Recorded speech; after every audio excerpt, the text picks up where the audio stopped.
Sabi po ni Jesus doon sa Revelation 3:20, "Behold, I stand at the door and knock." At the door of your heart actually.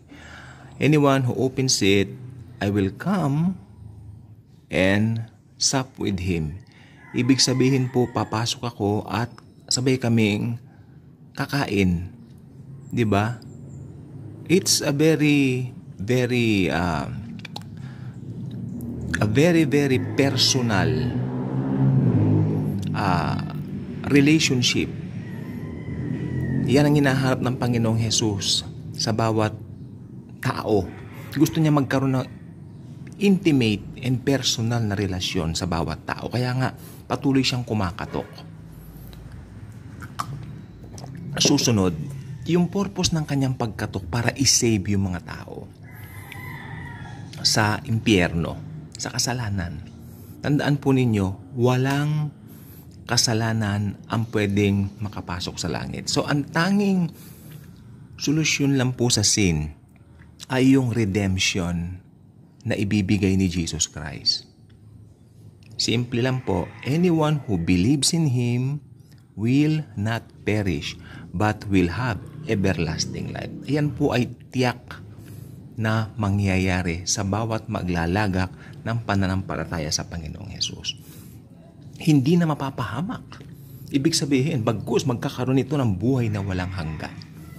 Something to reflect upon this early morning, no? Habang nagkakape kayo, nagdadrive kayo papunta sa work, or sabihin na natin yung iba nasa bahay lang, no? Naglilinis-linis. Habang pinapakinggan nyo ito, i-reflect po ninyo, pinapasok ko na ba sa buhay ko ang Panginoong Hesus? Kasi pwedeng sabihin mo, oy, may religion ako. Tinuturo ng religion ko ganito, ganyan. Pero iba po yung personal na relasyon. At sabi niya, anyone who opens it, I will come and sup with him. What a great way. Wow. What an honor para sa ating part na ang King of Kings and Lord of Lords, God of Gods, makakasalo natin sa pagkain. Ibig sabihin nun, pag pumasok siya sa buhay mo, in-invade niya na yung buhay mo, He is now the Lord and Savior of your life. Siya na ang magmamaniobra ng buhay mo. Siya na ang magte-take ng buhay mo. Actually, perfect ang leading ng Panginoong Jesus. Pag pinag-lead mo siya sa buhay mo, kasi napaka-gentle niya, kung ayaw mo, hindi ka niya pipilitin eh. That's why He's knocking. He's asking permission para, do you want me to be your Lord and Savior? Ganyan lang po yan. Napaka-gentle po ng Panginoong Hesukristo natin. So, kung ako po sa inyo, kung hindi nyo pa siya pinapapasok sa buhay niyo, do it now. By simply saying this prayer. Do you want to pray that prayer with me? Okay. Lord Jesus, I know I'm a sinner. I repent of my sins. I now made you my Lord and Savior. Come into my life, and from now on, be the driver and pilot of my life. I surrender everything to you, and please forgive me of all my sins, past, present, and future. Lord Jesus, thank you very much. God the Father, thank you very much for loving me and send your Son, your beloved Son, Jesus Christ, to die on the cross for me.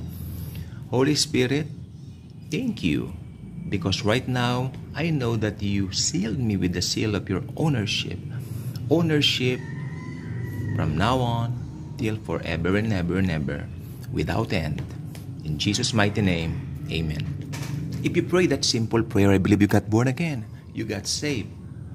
The first thing you do is to get your Bible, open it, read it, grow with it, you know. Ikaw ay lumago, ikaw ay magpasakop sa kalooban ng Panginoong Hesus na nakasulat sa Bible. At higit sa lahat, makinig pong mabuti, higit sa lahat, share the good news of Jesus. Yan ang pinakaabangan ng Panginoong Hesus. I-share natin yung good news niya sa ibang mga tao. At kung tumanggap ka sa Panginoong Hesus ngayon, congratulations! Meron ka ng buhay na walang hanggan ngayon pa lang, dito pa lang po sa lupa. Yes, meron ka ng buhay na walang hanggan. Nagsimula po dito yan sa lupa. At, syempre, magpasawalang-walang hanggan. Okay? Ibig sabihin, Siya na ngayon ang may-ari sa buhay mo. Jesus owns you. Jesus owns us forever. Kung hindi pa kayo nakasubscribe sa ating channel, I invite you to do so.